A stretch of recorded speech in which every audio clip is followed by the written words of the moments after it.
this has to be removed. Okay, this has to be priority is done to around 2 values. I should do the following: remove this, and here I should input between curly brackets locker and then high and close it and sum.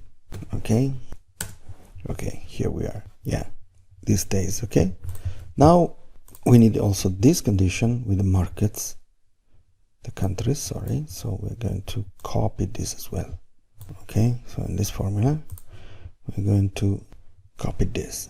Okay, but again we have less. We need to use the sum product, a mix range. Okay, formula. So I keep the formats, and here we are. We have our 13 back. So this formula is not that easy. It's a bit complicated, but you consider everything, and you can change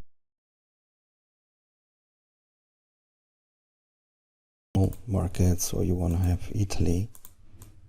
Okay, the same you can do also for this graph. Yeah? It's an exercise for you. You should also go to the tickets. Here you can include also another category. I have to go to review, unprotect the worksheet. Where I have the owner, I should insert a column. Here is country. Okay, and here the conditional formatting for this, sorry, that the data validation is on this. Okay, let's see that you want. We will see that later, okay, in another video.